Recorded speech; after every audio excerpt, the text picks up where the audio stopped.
آج میں ایک ایسے مسئلے پر بات کرنے جا رہا ہوں جس نے تقریباً ہر گھر کی فکر بڑھا دی ہے۔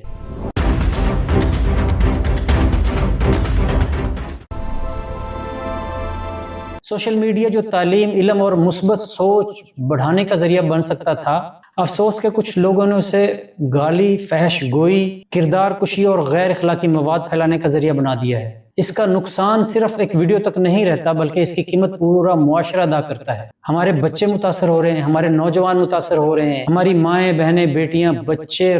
روزانہ ایسے مواد کا سامنا کر رہے ہیں جو کسی مہذب معاشرے کی عکاسی نہیں کرتا۔ کچھ لوگ اس کا حل بتاتے ہیں کہ بچوں کو موبائل ہی نہ دیں، لیکن آج کے دور میں ایسا ممکن نہیں رہا۔ یونیورسٹی کی تعلیم، آن لائن کلاسز، اسائنمنٹس، تحقیق اور روزمرہ کے بے شمار ایسے کام ہیں جو موبائل کے بغیر ممکن ہی نہیں رہے۔ والدین کی مجبوری ہے، لیکن کچھ لوگ اس مجبوری کا فائدہ اٹھا کر پورے معاشرے کے اندر آلودگی پھیلا رہے ہیں۔ سب سے حیران کن بات یہ ہے کہ بہت سارے ایسے لوگ ہیں جو اپنی ویڈیو خود بنا کر اپلوڈ کر رہے ہیں۔ ان کے چہرے بھی سامنے ہوتے ہیں، ان کے اکاؤنٹس بھی موجود ہوتے ہیں اور متعلقہ اداروں کے پاس وہ صلاحیت بھی ہوتی ہے کہ وہ ان تک پہنچ سکتے ہیں۔ اسی لیے میری موجودہ حکومت اور قانون نافذ کرنے والے اداروں سے مؤدبانہ گزارش ہے، جو لوگ جان بوجھ کر ایسا غیر اخلاقی، غلیظ اور نفرت انگیز مواد پھیلا کر معاشرے کو آلودہ کر رہے ہیں، ان کی شناخت کر کے فوری طور پر قانون کے مطابق کارروائی کی جائے، اور جو لوگ بھی قانون توڑ رہے ہیں ان کو قانون کے مطابق سزا دینی چاہیے، اور ایسے مقدمات کی شفاف کارروائی عوام کے سامنے بھی لائی جائے تاکہ سب لوگوں تک یہ پیغام پہنچے کہ سوشل میڈیا قانون سے بالاتر نہیں ہے۔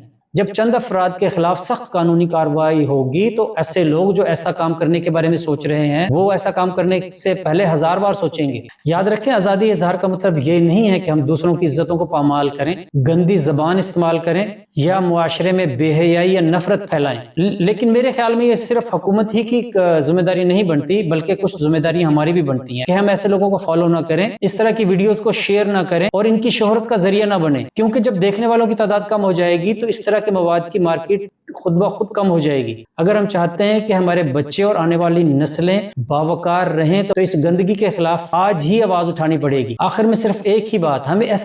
ایسا سوشل میڈیا چاہیے جو ہمیں علم دے، تعلیم دے، ہمیں کچھ سکھائے، نہ کہ گالیاں، نفرت اور بے حیائی کے سبق ہمیں پڑھائے۔ صحیح بات یہی ہے کہ آزادی اظہار ایک نعمت ہے، لیکن جب اس آزادی کو معاشرے کے اخلاق اور قانون کے خلاف استعمال کیا جائے تو قانون کا منصفانہ اور مضبوط اور بلا امتیاز نفاذ ضروری ہو جاتا ہے۔